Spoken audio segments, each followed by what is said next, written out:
see. Yeah, I'm Dave. I do loss prevention, and I also track the trailer temps from inside the office on most of the trailers. Probably like 85% of them. I can change the temperature from in the office, and I can change it from continuous to start-stop or vice versa. And I can see where the trailer's at. If I have to find a trailer in a yard, I always look to see where it's at, so I don't have to walk around too far. So don't be surprised if you've got a produce load on 34, I might change it to 36.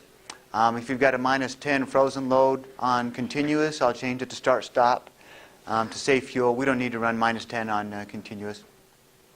But I'll send you a message and let you know that, hey, I changed it, so you don't think the reefer is just changing by itself. So unless I want to mess with you a little bit, and then I might not tell you, but... I don't know what you just said. I'm sorry. Trailer temps. I might change your trailer temp if you've got it set wrong. Yeah, I might change the temperature. You're still in charge of setting it and, doing a pre-trip and checking it and everything. But I just kind of double check most of them. And that's basically procedures for reporting OS&D. I'm probably going to repeat myself a lot and tell you to give me a call. I don't mind if you call me. We've got a lot of different customers. A lot of them have different needs, some of them want the bill, some of them want different item numbers. So I'll probably, just tell you to give me a call, especially if they put freight back on your trailer. It's probably easiest just to call me. I work 7 to 4. Fleet managers are 8 to 5. I come in 7 to 4 just to kind of get a little bit of jump on it. But there is an OS&D macro that you fill out, and you basically just fill in the blanks. It'll ask for the trip number, the PO number we had the problem with, whether it was overage, shortage, or damage, and if the customer kept the overage or the damage. So fill out that macro. Yes, sir. Overage, shortage, and damage. You'll hear me say that quite a bit. So when you do report your OS&D, especially if there's freight put back on the trailer, try and stay at the customer if you can that you delivered to. Some of them will kick you out. Someone like a Costco, they give you a green light. They want you out of there. But try and stay as close as you can. If it's a JBS meat load, something like that, especially try and stay there. The first thing they try and do, if it's damage or if it's bad dates or if it's overage or something, especially with JBS, they'll call that receiver and try and get them to take the freight. They'll offer them a deal on it. Because if they don't take it, then JBS has to sell it to someone else, and it's kind of hassle. It's more of a hassle for us than it is them. So try and stay as close as you can. And when you do report it, especially if you call me, have your bills with you. But yeah, send the message from the receiver.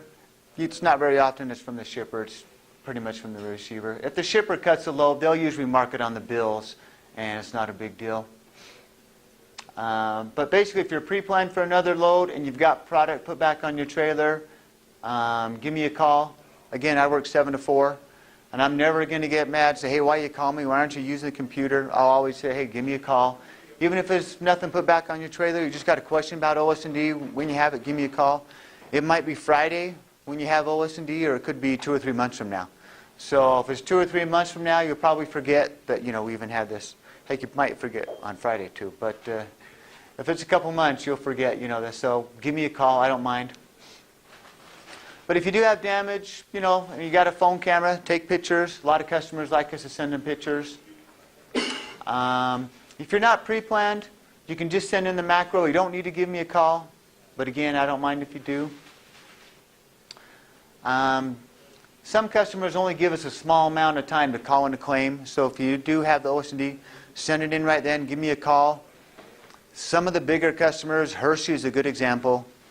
They're preloaded trailers at Hershey. They're sealed on the delivery. But if we're 5 cases short and I don't call it in within 24 hours, they can charge us. It's in their contract, even though it wasn't our fault, obviously. Most OS&D is not our fault. But they can charge us, and they will charge us automatically. So I've got to report it. So make sure you called in that day. And this isn't a big deal, but try and remember, if there is freight put back on your trailer, not to send in your empty call. Like I say, it's not a big deal, but it kind of helps with a couple of things. If you're getting paid detention at your delivery and you send in your empty call, our detention manager, she's going to stop paying you right then because she assumes you're empty when you send your empty call. So it kind of helps you getting paid detention. And it lets your fleet manager know you're not empty and on your way to your pickup. But a lot of guys forget that, and it's not a big deal. It just kind of helps a little bit. So basically, overage or damage put back on the trailer, probably best just to call me. Other claims, if it's shortages or damages that the customer, if they keep them, that's fine. Just send in your OS&D, and then we're good to go. And if you do have damage and the customer wants to keep it, that's great. It makes our job easier. Just make sure they sign for it. They might put, 5 cases damaged. They'll sign it 5 cases short, but then the lumper tries to keep the 5 cases himself, and we end up paying for them. So that's fine if they want to keep the damage. There are a few customers that do. Beard loads especially, they have to keep it. But McLean, a couple others, they keep it, and that's fine. As long as they sign for it, we don't mind. It makes our job easier. And do not leave freight on the dock that has not been signed for. If it's overage, let them keep it. Just make sure they sign for it. And let's see, I'll start up here. This kind of messes up here. Always count your freight. If the customer makes you sign the bills, 24 pallets signed by the driver, make sure there's 24 pallets on there. We don't expect you to sign for 2,000 cases of Stouffer's dinners. And most customers nowadays don't really make you do that. We've had a few in the past. One of them wouldn't even let the drivers on the dock. They would just put a stamp on there, shipper load driver count. And then if there was a shortage, they would try and charge us. But we quit shipping with them. And most of them, are pretty good about that. But if you do sign for 24 pallets, we expect you to make sure there's 24 pallets on there. Something like that's, kind of easy to see. Understand your bills. Read every page on your delivery. Does the amount shipped match the amount received? A lot of customers won't tell you if there's a shortage. They just give you your bills back, especially someone like Costco. They give you a green light. Here's your bills. You ask them, was everything good? Yep, everything was good. You're good to go. But you've got to make sure you double check. 1,000 cases shipped, 1,000 cases received. A lot of customers won't tell you that. And then we end up paying for it if there was a shortage. And this isn't a big deal. Do the receivers circle what was over, shortage or damaged? Some of them won't. Most of them will, especially if you ask them, most of them will. There's a couple that won't, but most of them will. Produce loads, I'm going to kind of skip over this because it has its own page. Let's see. And don't like that one. Produce. Produce should be verbally dispatched. Doesn't always happen, especially with drivers that have been here a few years and have done a lot of produce. The fleet manager might not really talk to them about it. We've got some guys that run a lot of produce, a lot of California and Arizona. But especially for your first few loads, you should be verbally dispatched by your fleet manager. Hopefully they'll send you a message saying, hey, call me so we can go over your next load. And they won't go over it as well as I do here, but they'll kind of go over it with you. But what they should kind of be telling you is the trailer must be clean and dry, chute must be intact, no holes and buttoned properly, otherwise the air won't circulate through the reefer.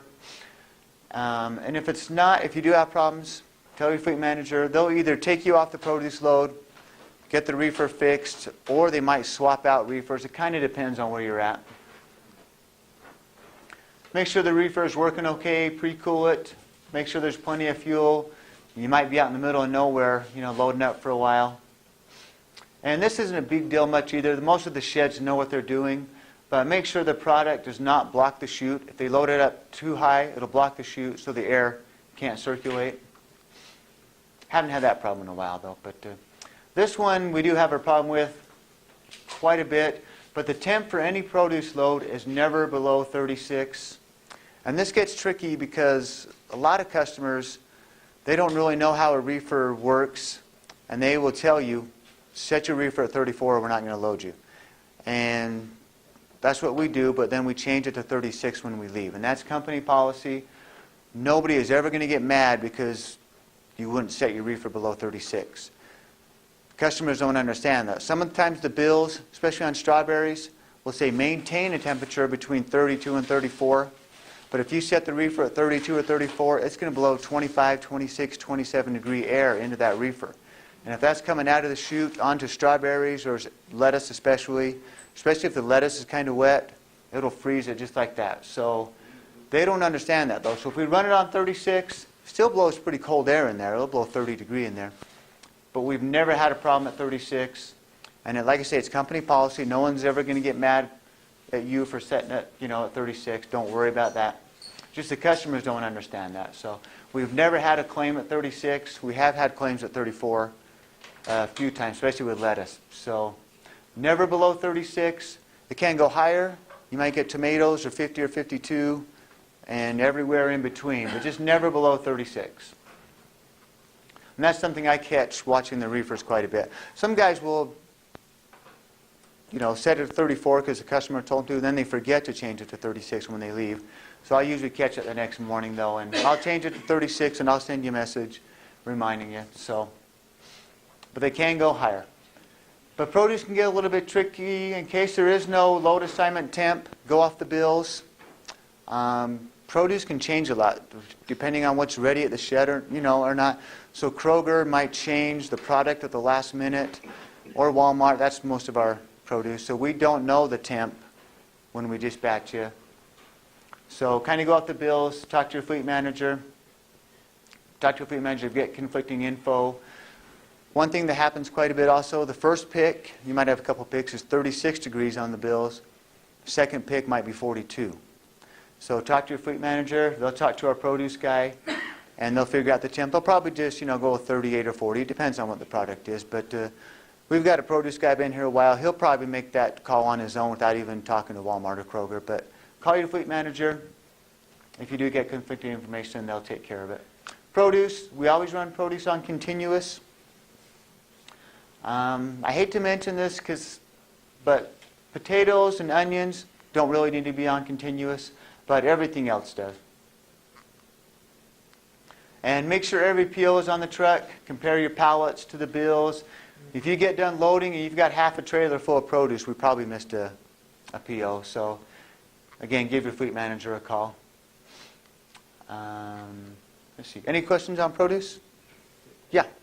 If it's rejected, do we call the fleet manager or do we call No, call me. Send you to OS&D and give me a call. You mean on like the delivery? Yeah. Yeah, because that can happen quite a bit. But yeah, give me a call, and I'll work with Kroger, Walmart, and the vendor, and we'll get it figured out. But yeah, that can happen quite a bit on produce. It can be kind of time-consuming, especially if it happens on the weekend. Yeah, some companies have us to call the claims department, and they take it over. Yeah, give me a call. That's fine. Yeah, send in your OS&D and then give me a call. Then your fleet manager can see the OS&D message, and I see the OS&D message also. But yeah, give me a call. And before you leave your delivery, double check your bills and physically check your trailer to make sure it's empty. We've had some big claims because of that. The last one was just here at Costco. Costco is really good at that. It was a multi-drop load. We had a shortage at the first drop because it was in the nose of the trailer. So then when we got to Costco, they just left those pallets in the nose. And Costco is one of those customers that won't say anything to the driver. They just give you your bills back. We got our stuff. You're good to go. Get out of here. The driver didn't, it was a local driver, didn't check the trailer to make sure it was really empty. He took it down the street, dropped it at another customer for the weekend with the reefer off, and we bought the 7 pallets come Monday when we found them. So physically check your trailer. If it's dark and cold, it's kind of hard to see, half a pallet up in the nose of the trailer. So make sure, because the customer, they won't always tell you, hey, I left 7 pallets in there, So you've got to make sure it's really empty. And there's a couple of pictures of some shoes that were ripped. Again, if that's something like that, just talk to your fleet manager. They'll decide, to take you off the load or get it fixed or drop the trailer somewhere and grab another one. Just every situation is different.